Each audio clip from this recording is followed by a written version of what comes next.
আসসালামু আলাইকুম viewers, welcome back to my channel. চলে আসলাম নতুন একটি রেসিপি নিয়ে। আমি আজ আপনাদের সাথে শেয়ার করব মুচমুচে গজা বা মুরালি রেসিপি। তার জন্য আমার সাথেই থাকতে হবে, পুরো প্রস্তুত প্রণালী আপনাদের সাথে শেয়ার করছি। প্রথমে ময়দা নিয়ে নিব এবং এর মধ্যে সামান্য একটু লবণ দিব। তারপরে তেল দিয়ে দিতে হবে। তেল দেওয়ার পরে ভালো মতো করে মুটমুট করে দেখতে হবে যে আমার ময়দাগুলো দলা পাকছে কিনা। যদি দেখেন যে দলা পাকছে, তার মানে হচ্ছে ময়দার ময়ানটা সুন্দর হচ্ছে। তো এরকম করে ভালো মতো করে এই ময়দাটাকে মতে মতে নিতে হবে, যাতে করে রুটি বেলার পরে খুব সুন্দর হয়। তো ময়ানটা পারফেক্ট না হলে আমাদের মুরালি বা গজা ভালো হবে না। মুচমুচে গজা পেতে হলে সুন্দর করে তেল দিয়ে ভালো মতো ময়দাটাকে ছেনে নিতে হবে। এরপর আমি এখানে দিয়ে দিব কালিজিরা। যারা কালিজিরা পছন্দ করেন না তারা খাবেন না। আর আমি অল্প অল্প করে পানি দিয়ে ময়ানটা তৈরি করে নিচ্ছি। এখানে একটু একটু করে পানি দিব, যাতে করে না নরম হয় কিংবা বেশি শক্ত হয়। তো পর্যায়ক্রমে আমি একটু একটু করে পানি দিয়ে আমার ময়দাটা তৈরি করে নিচ্ছি। আপনারা চাইলে আপনাদের পরিমাপ মতো বেশি করে ময়দা নিয়ে মুরালি তৈরি করতে পারেন। আমি জাস্ট অল্প একটু তৈরি করেছি আপনাদের সাথে শেয়ার করার জন্য। কিছু টাইম রেস্টে রেখে দিব ঢাকনা দিয়ে। আমার ময়দাটা কিন্তু সুন্দর একদম পারফেক্ট হয়ে গিয়েছে, দেখেন। এভাবে ময়ান তৈরি করে রেখে দিলে বেশি সময় রাখলে বেশ ভালো থাকে। তো আমি আবারও একটু হাত দিয়ে মতে নিয়ে তারপরে কেটে কেটে নিচ্ছি। এভাবে কয়েক টুকরো করে নেবেন, তারপরে রুটিটা বেলে আবার কিউব কিউব করে কেটে নেবেন। তো সেই প্রসেসটা দেখাচ্ছি। আবারও হাত দিয়ে সুন্দর করে মেখে নিচ্ছি এবং ডলে নিচ্ছি। এই যে দেখেন, এবার বেলে নিচ্ছি। আমার কিন্তু এক্সট্রা কোনো ময়দার প্রয়োজন পড়েনি, কারণ আমি যেভাবে পারফেক্টলি ময়দাটাকে ভালো মতো করে হাত দিয়ে মতে নিয়েছি, তার জন্য আর আমার কোনো এক্সট্রা ময়দা দেওয়ার প্রয়োজন পড়েনি।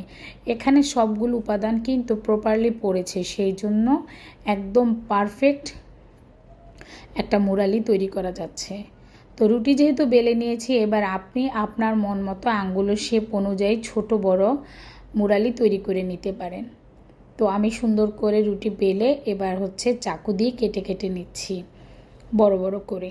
যেহেতু এটার নাম আঙ্গুলি, তার জন্য একটু আঙ্গুলের মতো লম্বা লম্বা করে শেপ না রাখলে কি আর হয়। তো আরেকটাও আপনাদের সুবিধার্থে করে নিচ্ছি। আমরা অনেকেই কিন্তু মুরালি রেসিপিটা জানি, কিংবা যারা জানি না তাদের জন্য এটা। তবে সিক্রেট কয়েকটা টিপস ময়দার সাথে কিন্তু তেলের পরিমাপটা প্রপারলি দিতে হবে। প্রতি কাপে 2 চামচ তেল দিয়ে নেবেন। আর আরেকটা টিপস আপনারা এখানে বেকিং সোডা ব্যবহার করবেন, তাতে করে কিন্তু মুচমুচে এবং শক্ত থাকে। আর রুটি বেলার পরে দ্রুত তেলে ভেজে নিতে হবে অল্প আগুনে। তারপরে মুরালি যতক্ষণ পর্যন্ত ঠান্ডা না হবে ততক্ষণ পর্যন্ত শিরায় দিবেন না। যদি গরম গরম অবস্থায় শিরাতে দিয়ে দেন, তাহলে কিন্তু মুরালিগুলো নেতিয়ে যাবে। তো আপনাদের সাথে অনেকগুলো টিপস শেয়ার করেছি, আশা করি আপনাদের কাজে লাগবে। তো আমার এই সহজ রেসিপিটা কার কার ভালো লাগছে কিংবা ভালো লেগে গেছে, যদি ভালো লেগে যায় অবশ্যই সাবস্ক্রাইব করবেন এবং লাইক দিয়ে দিবেন। আমি আশা রাখি আমার প্রিয় প্রিয় আপু ভাইয়াদের কাছে, যাদের কাছে ভালো লেগেছে, লাইক করে আমার সাথেই থেকে যাবেন এবং বাসায় একবার হলেও ট্রাই করবেন। সোনামণিদের নাস্তার টেবিলে কিন্তু এই ধরনের একটা ঝটপট নাস্তা কিংবা খুব মজার একটা রেসিপি যদি আপনি দেন, বাচ্চারাও খুশি হয়ে যাবে। তো এখানে আমি মুরালিগুলো ভেজে নিচ্ছি। আমি অতিরিক্ত তেলে কোনো জিনিসই ভাজি না, অল্প তেলে আস্তে আস্তে করে ভাজার চেষ্টা করি, যাতে করে তেলগুলো নষ্ট না হয়। কারণ এক তেল অন্য একটা জিনিসে ব্যবহার করা যায় না, সেই জন্য আমি অল্প তেলেই অল্প অল্প করে ভেজে নিচ্ছি। আমার ভাজা হয়ে গিয়েছে, আমি 1 ঘন্টা রেস্টে রেখে দিয়েছিলাম। এখন শিরায় দিব, তার জন্য সামান্য একটু পানি আর চিনি দিয়ে নিয়েছি।